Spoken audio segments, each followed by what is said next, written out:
ஒரே மாதிரி அனைவரும் அற்புதமாக அடுப்புகளும் கோலங்களும் கல்யாணம் பேசி முடித்தது என்று எல்லோரையும் அழைப்பதும், கல்யாணத்துக்கு வாங்க என்று அழைப்பதும், மிட்டாய் ரொட்டி எடுத்து வைக்கிறோம் என்று சொல்லுவதும், நிறைய பேர் பை வைப்பதும், பிஸ்கட் வைப்பதும், எல்லா முட்டிகளுக்கும் ஒரே மாதிரி பார்க்கையிலே பிரம்ம முகூர்த்தத்தில் அப்பத்தான் வேண்டியது நினைப்பேன்.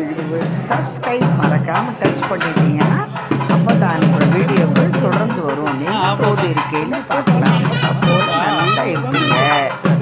நகரத்தார் 76 ஊரில் சிறிய அழகான மதகு பற்றி வந்தாரை வாழ வைக்கும் மதகு பற்றி அற்புதமான அருமையாக இருக்கிற வருஷத்தை விட இந்த வருஷம் அதிகமாக கூட்டம், நிறைய ஏற்பாடு, கூத்து, கரகம், விடிய விடிய கரகம், இளம் பிள்ளைகள் அற்புதமாக எல்லோரும் வசதியாக வெளிநாடு போய் ஒருவர் அந்த வயது என்பார்கள், அந்த வயதில் அழகாக ஒருவரை ஒருவர் அன்பாக பார்த்து கண்ணாலே பேசி நீர்மோர் என்ன, பானகம் என்ன, சுண்டக்கடலை என்ன, இரவு சாப்பாடு வேறு. இந்த வருஷம் அற்புதமான தருணம். வேண்டியதை நினைச்சு பாருங்க, உடனே பாருங்க.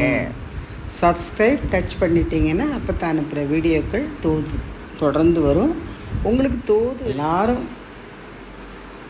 எல்லா சமுதாயத்திலும் வெளிநாடு, மெடிக்கல், டாக்டர், போலீஸ், இன்ஸ்பெக்டர், பால் பொங்க போகிற அற்புதமான ஒரு தருணம். வேண்டியதை நினச்சி பாருங்கள், உடனே நடக்கும். சப்ஸ்கிரைப் டச் பண்ணிட்டீங்கன்னா அப்போ தான் அனுப்புகிற வீடியோக்கள் தொடர்ந்து வரும். உங்களுக்கு இருக்கையில் நீங்கள் பார்க்கலாம். ராத்திரி படுக்க போகிறப்போ ஃப்ரீ டைமில் அது பார்க்கலாம். எப்போவுமே அப்போ தான் பிரம்ம முகூர்த்தத்தில் அப்படியே காலையில் பார்க்குறவங்களுக்கெல்லாம் வேண்டியதை நடக்கணும், நிம்மதியாக இருக்கணும், அப்போ போல் இருக்கணும்னு நினைப்பேன். ராத்திரியும் அதே மாதிரி நினைப்பேன். இது மதகுப்பட்டி 9 நம்ம 76 ஊரில் மதகுப்பட்டி ஒரு சிறிய அழகான ஒரு திருக்கஷ்டூர் பக்கத்தில் இருக்குது. பெரிய சாலை, 100 ஃபீட் ரோடு, பெரிய பேருந்து நிலையம், அருகே சிவன் கோயில், எல்லையில் காளி